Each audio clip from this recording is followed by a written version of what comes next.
Hello, welcome to the first match of the season. We have the Gholdengo Goobers versus the Heatran Justice for the first match of the season. And the first thing I notice or want to discuss about is how are the Gholdengo Goobers going to deal with about as hyper offense of a team as you're going to get. You see the Tailwind, you see the Champao, Tailwind Eruption from Heatran. If you don't have an answer to that, you will just lose. So, some ways to do that are potentially Blaziken. If you could keep it alive, keep it alive for a little bit, you can potentially just speed boost your way to outspeed things back. Or I think the more reliable way is making use of the Trick Room on Mimikyu. Mimikyu, with its ability, allows you to take at least one hit completely safely, and then you can set up Trick Room, and then you can start using Tailwind against them. Because if not, things can get really bad really quickly. There's also the potential Wide Guard on the Garganackle to prevent something like the Specs Eruption here. If it is that, I'm going to guess it is with the Whimsicott, but that's not super reliable either, because there's also like a shift tree, the shift tree, which can, with a +1 grass type move, that's going to hurt. There's also the Heatran itself could click a steel type move, and that could also be really bad. So yeah, it's definitely a difficult spot defensively here, and I do think Mimikyu is going to be the most important way to stop that. And since this is the first match of the regular season, so I'm gonna say that this is the Heatran and Justice are literally going to just put their two strongest on the strongest lead possible out first, which will be the Whimsicott and Heatran, or either Whimsicott and Shiftry with the Tailwind. See if he has an answer to deal with it. You don't have any data on how. No one has given him other data from previous matches on things that you could handle it with, and I guess we'll just see if they're going to be able to handle it. Let's get this match started.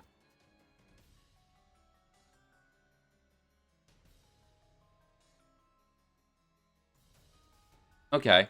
We do see the Whimsicott here, but we actually see the Palafin out as the lead. Also makes sense here. The earlier you can get the Palafin in, the earlier you can get it out, and the earlier you can get your Uber Pokemon, your Uber available. Definitely comes with a bit of risk here, but it's in a fairly good defensive spot here. Greninja could do like neutral dark type damage, and Garganackle is not really usually built to do massive amounts of damage. It's more used to like Soul Cure and chip at it, but Soul Cure doesn't matter if you're gonna flip turn or switch immediately. So this Whimsicott does have to be careful about a potential Gunk Shock from Greninja. Let me just see which of these monsters is faster. It is the Greninja here, so if it's Protean Gunk Shock, you could definitely sneak in a KO immediately. Yeah, and maybe the Garganackle is getting ready to try to wide guard the Eruption, or maybe it's just trying to set up hazards here, but either way, it is in a fairly good spot here, I would say. You're not that threatened by a Baby Palafin water type move, even though it's super effective.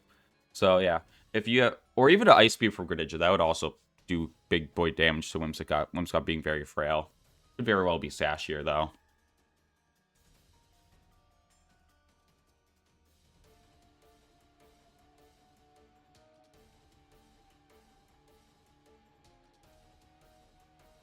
And we are going Hazard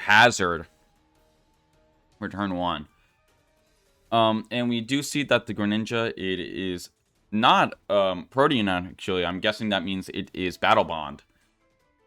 It could also technically be Torrent. But double hazards definitely has its merit here, especially this early, especially in a spot where you weren't that threatened offensively. But thanks to the Tailwind flip turn here, you now have the shift tree that is in a spot where it can threaten to KO either Mon, especially after that crit on the flip turn here. But that probably wasn't needed to begin with anyways, but extra damage is extra damage here, so definitely have to play an awkward game here where none of these switches feel that good. They may feel good into the grass type move, but what if the grass... But you have to worry about potential dark type move or a Moonblast from Whimsicott here. Where it's like, okay, yeah, you send in like the Blaziken. Blaziken's an alright, but man, you don't want to take hits on your Blaziken. It's just not that bulky. We'll definitely have to play some guessing games here. And what also makes it awkward is that Whimsicott can encore either of these slots. So if they protect guess wrong to one turn, you can like encore them to doing something silly. Definitely a very scary spot to be in.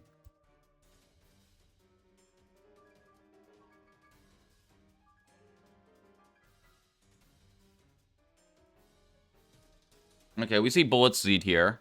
Definitely going to easily take the KO on the Greninja here and gets the call right. And now this yeah, this looks pretty bad pretty fast. I think you want to get your Mimikyu out as soon as humanly possible and get ready to switch into Blaziken here. Just a mon that can actually be okay at taking a grass type attack here. Try to get Trick Room up. All that shenanigans here. But the problem with that is even if you set up Trick Room, then you can be encored into Trick Room. So, man, this Tailwind is just so obnoxious for this team if you can't do anything about it.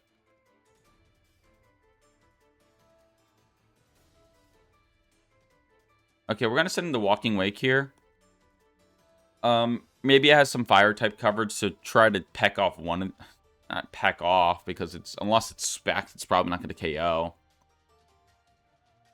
And you're not going to be able to set up rain or anything, or sun, or any of that stuff, because you can just encore into it. So this is rough, but maybe if you can weather the next 2 turns, get rid of the Whimsicott. Hopefully the rest of your team can outbulk the rest of the rest, but I'm not confident in that assessment. The toxic spikes, the hazards the rocks are nice to stop eruption from hitting so hard, but the toxic spikes just don't feel that valuable to me, because like this isn't a team that you're gonna be able to slowly whittle down. You just kind of have to take the hits and then just kill them back, I feel like. Yeah, we have not. Oh yeah, I forget you can just have the photosynthesis boost with the item, because I'm doubles brain rot and you don't do that.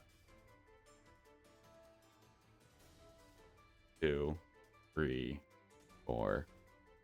Does not get the 5 hits on the loaded dice, but just simply doubles into the Walking Wake. That's a smart play there. Definitely scared of the Encore again into the Garganackle, so you can use that to its advantage and just double the Walking Wake here. And now you're down 2 Mons. And now we're on your last turn of Tailwind. And okay, you are down 2 Mons, but you do have something here where you can double protect, and then you can double protect, and then yeah, the Blaziken can get encored, but then you can return fire with the Make It Rain. But then if the Whimsicott Sash, which decent chance it is, that's but then you also get then you get knocked off. It's oh jeez, it's just so, yeah, that's just KOs. Definitely should protect here. I think it's just kind of no reason why not, because at least because Gholdengo can't get encored, and you're not ever living a +1 knockoff.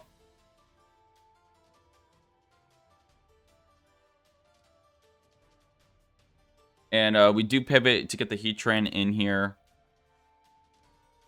And we do get the first kill of the season, the first kill on the shift tree here. There's 5 more to go.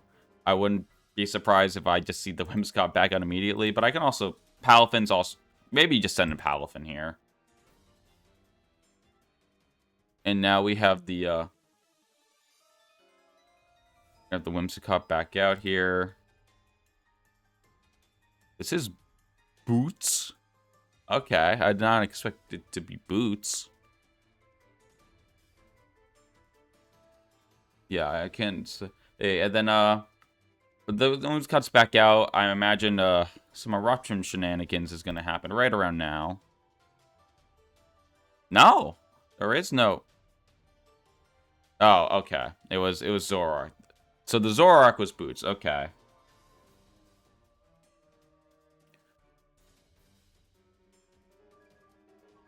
And we're just gonna go with Earth Power here. Makes sense. Just it is that will be easily be enough to take out the Blaziken. And now that you have the Blaziken taken out, you just have Mimikyu and Garganacl against the world.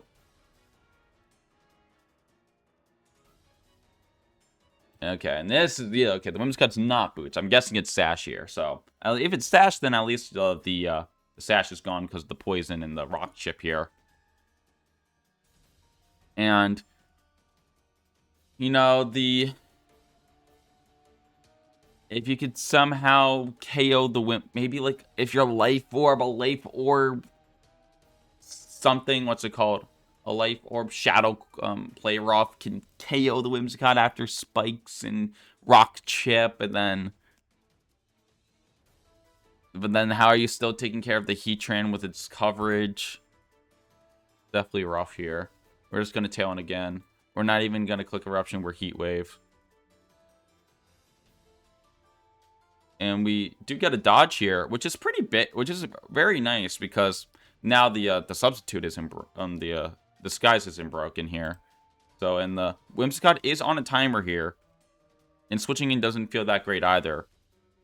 And the fact that we got the light screen off is also very nice to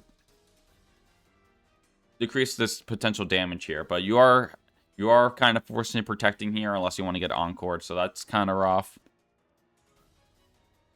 And maybe you can even use that against you maybe makes another call about the Encore and just like maybe even like U-turns into the Mimikyu to get himself out of there and to even break this up, which I think could be.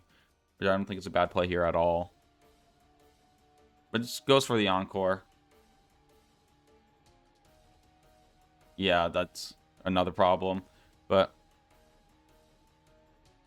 when you do get the double Salt Cure down, and if you protect, you can stall out a turn, but then you get protect again, and then if you protect, I think you're doing enough damage to. I don't remember how much this is doing, but is it 12%? I don't. No, I don't think it is enough. Where you could go for a double protect, I guess, but yeah, it's kind of rough here. Gonna go for the protect.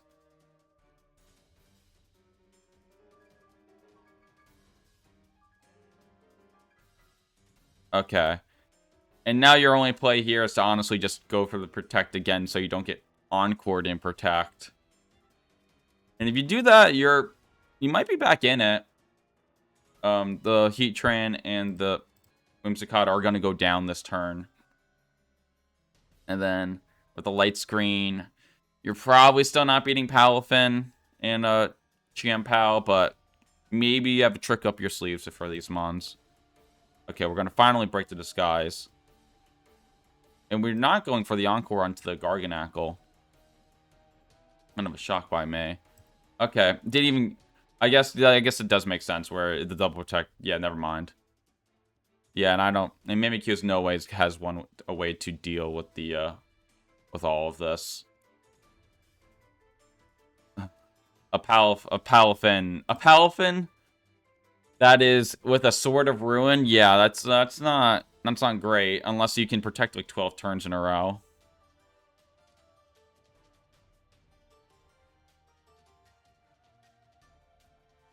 And that's gonna do it. And yeah, this is the power of Tailwind, man. We didn't see the eruption, but we did see the Wind Rider with the Shift Tree, which was more than enough to put himself pretty far ahead here.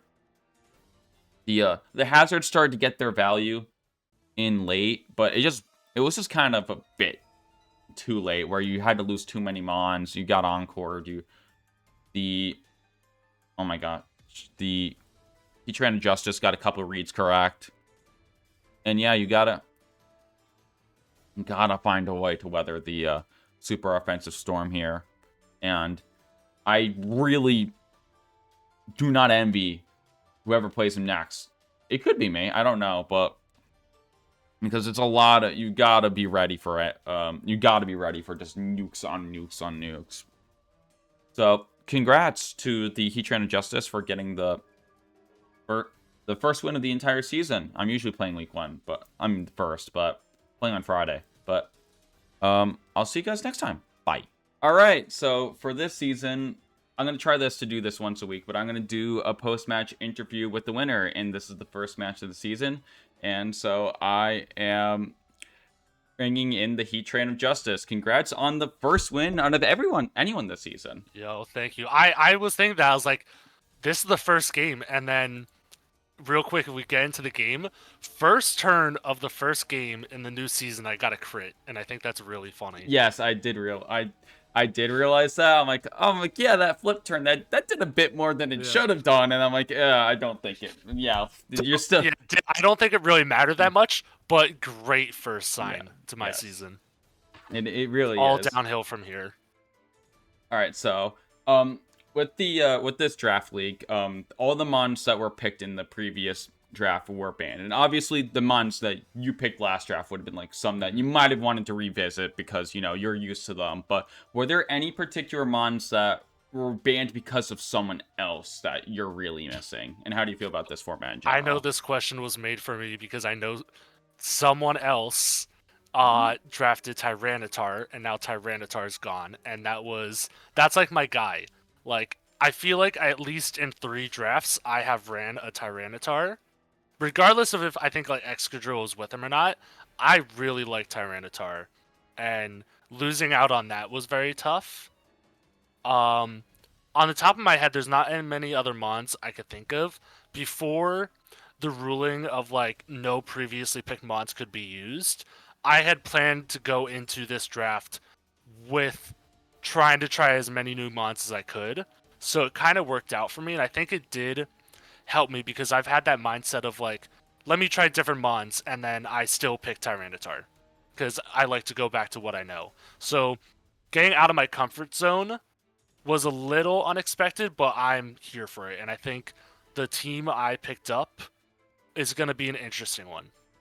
Yeah, I remember I was like looking at like the team preview, and I'm like, man, this is the most hyper offense team humanly possible. Where like if you get the lead wrong and you get one turn wrong, you might just lose 2 mons on the spot. Like, here comes the Whimsicott, and okay, do you want to deal with the Chimpao Palafin duo? Not particularly. Do I want to deal with Specs Eruption? Not really. Windrider Knockoff? No. None of these are particularly fun to look at. Was it just like you're picking like, I know you went last, so you got the double up, which helped you like get like the exact team comp you wanted given with the information, but like was like something like this aggressive like in your game plan to begin with, or is that just kind of how it felt? Throughout the drafts, I've realized that I think my playstyle is hyper aggressive. In the past, I've picked like up some more support mons. Like, I like Comfey as a mon, but I don't think I'm good at playing Comfey. And that's like, I think there's the draft where I had Comfey where I realized I don't think like a more like support or like status or like even maybe stall playstyle, that's not really for me. I like going from 100% and then taking that 100% HP of my opponent down to 0 as soon as possible, if possible in one hit. So building a hyper offense team was something that I definitely wanted to do. My issue is that I find that I always lean towards physical attackers. So the reason I picked Heatran up immediately was because I knew later down the line I would go to what I'm used to and pick up strong physical attackers. So I want to get a strong special attacker right out of the way. And Whimsicott is a great support mon that works very well in a hyper offense, getting the tailwind, shutting down another opponent's Pokemon with Encore and basically making a 1v2. U-turn for a quick pivot, which will always end up doing damage. So hyper offense with the support of Whimsicott seems to be the thing I really enjoy. Yeah, and it definitely panned out for you in week one. So when you look at the James's team preview, the Gholdengo Goobers, was this the six you expected? And like, what was your general game plan like going into this once you saw the six? I'm pretty sure it's the 6 I expected. The only thing that wasn't on the team that I did like prep for a little bit was the Screamtail.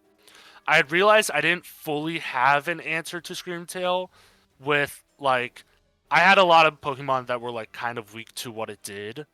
Like be it either attacking with a fairy move affecting Shiftry, um psychic move affecting Primeape if I were to bring Primeape. Primeape was on the list at one point and it got changed out last minute to Shiftry. Once I realized that Shiftry would kind of be my like solace against certain mons like Greninja, which we saw in like a few turns later on where the Bullet Seed, which I talked to James after the match, Greninja was focus sashed, so the Bullet Seed helped break through that. Shiftry shutting down, I think was it Gholdengo with a knockoff.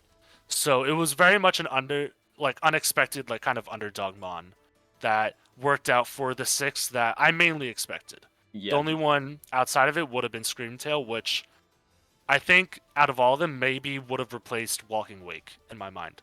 yeah. The shift tree actually went from actually was I felt like the star of the show. It just did so much damage so quickly, and I do think Screamtail I do think actually could have been pretty annoying because it can also with the speed booster it probably outspeeds a decent amount of your mons even after For sure. Tailwind, and then like it might have been able to like actually like it might have been able to get counter disrupted like maybe your Whimsicott actually gets Encore the turn you Yeah. Tailwind, so that could have been that can be really scary, but it's definitely a kind of a tricky mon to use because you're the damage output of Screamtail is just like not what you're using it for. Yeah. And if like Screamtail is an easy Pokemon to kill, but it's do I want to spend that turn killing it? Because like Heatran with a flash cannon could probably kill it, but then I'm putting possibly Heatran in a situation for it to get like Hydro pumped by Greninja or close combated by Blaziken. So it would have been a hard mon to like put in a corner and actually get rid of, while the other Pokemon could be helping it out with an offensive killing the mon that I wanted to kill Screamtail with. Yeah, it's definitely a trick. It's definitely a tricky mon to go against and play with. I never used Screamtail before, but I do think it's the paradox. I think it's actually like a really Yeah. coolly designed mon. Um, Yes. all right, so you're playing the someone that might have hit number one on the ladder several times. Yeah. The Sinister Yeah. Sinachas next week. Who I That's think I always maybe rough. only beaten once ever. You beat him If once. at Was it most. in singles? I don't remember. Oh no, you did beat him. Most maybe once. No, you beat him once because it was the first Gen 9 doubles draft. This is before I was commissioner and I was running the channel. Gotcha. And then yeah, it was a 1v1 with Chi, you and Glamora, and the Glamora missed Yes. Meteor Beam. It's fully because of RNG, which is the best way I like to win. I always love winning off RNG and showing that my skill doesn't matter because the game loves me. Yes, the showdown premium. But Yes. how do you feel at least not just playing against someone of Real that high quick, caliber or just like the team in general? real quick, I want to put it on record. I invented Showdown Premium. That is my subscription that I pay for, and I realize I need to use that as a team name later on. Yes, I bet. Um, Dealing with Jack, I really think there's like I kind of always expect what he's gonna do in terms of like the moves or the Pokemon, but it's really just coming down to predicting his choices. Like I could tell, I feel like looking at it right now, I think I could predict the six that he's gonna bring, but it's like how is he gonna play them, and how do I actually get to kill them? Because with Jack, he kind of has a good mix of offense, but also like able to quickly switch. Like when you think you get a chance to kill his Mon, he's able to flip it back around like that and actually take out one of your Mons. So I think it's gonna be a battle of like who gets their sweeper up first. Like, does he get the trick room up with Ursaluna and sweep, or do I get Palafin started and then start jet punching with like the defense drop from Chen Pao? So I think it's who could ever get their stuff up first is probably going to be the winner. Yeah, the his team building is not really a mystery. Like, is he gonna run the No. 18 point the 6 18 point mons, or is he gonna bring the 4 1 point mons? Exactly. Like, it's really gotta scratch my chin to think about that one. But yeah, I do think thinking about last season, I think one of the reasons why I was able actually to get my first win in a while is that his team was like so one note that I almost felt like I was playing a single player game where like, okay, the Dragon Bolt's like always like choice banded. Like the Smeargle, it presses. It's like, yeah, it learns every move, but it's only clicking fake out Spore and maybe follow me. By week 4, it always feels like you're playing with an open team sheet against Jack. Yeah.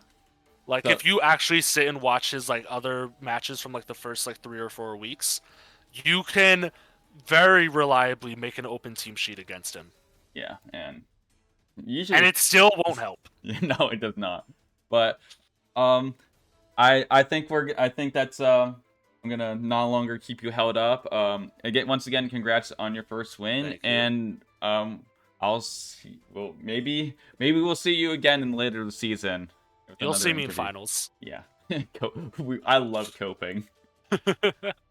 I said that, and then like I started like cutting my hand across my neck. Like no.